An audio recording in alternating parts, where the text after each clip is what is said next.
자, 어제 정부가 그 공시 가격, 전국 공동주택의 공시 가격을 공개했는데 이제 역대 세 번째로 낮은 변동률이었다고 하거든요. 예. 이거는 좀 어떤 내용입니까, 교수님?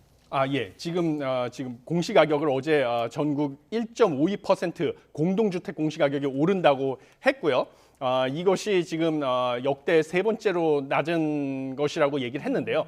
그 낮은 이유는 공시가격 현실화율을 갖다가 69%로 작년과 동일하게 동결을 했습니다. 원래 이 공시가격을 갖다가 지난 정부에서 매년 10%씩 상승시켜가지고 90%까지 시세의 90%, 시세라고 하는 것은 실거래 가격이거든요. 예. 실거래 가격의 90%까지 끌어올리겠다 단계적으로 이런 계획을 발표를 했었습니다. 그런데 현 정부에서 공시가격을 시세의 90%까지 매년 10%씩 상승시키다 보면 아까 말씀드린 것처럼 공시가격이 재산세나 이런 과세 부과 기준이 될 뿐만 아니라 건강보험료 같은 것의 부과 기준도 되기 때문에 너무 이 건강보험료 부담도 늘어나고 재산세 부담도 늘어나기 때문에 이런 현실화율 정상화를 갖다가 중단을 시켰습니다. 그래서 이번에도 현실화율을 갖다가 전년과 동일한 수준으로 동결을 했기 때문에 공시가격은 시세의 변화만 반영을 해서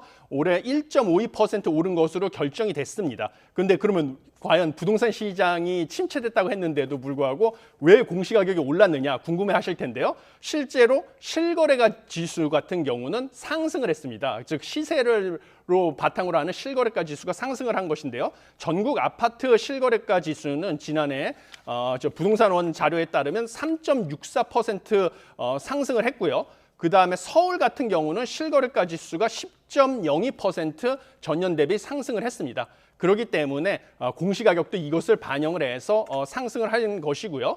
그런데 이 상승폭은 앵커님께서 지적하신 것처럼 역대 세 번째로 낮은 변동률이었기 때문에 세부담에는 큰 변화가 없습니다. 그렇지만 지역마다 당연히 상승폭은 다르기 때문에요. 서울이라든지 서울에서도 특히 핵심지, 크게 상승하는 핵심지 같은 경우는 좀 세부담이 늘어났을 것으로 보고 있습니다.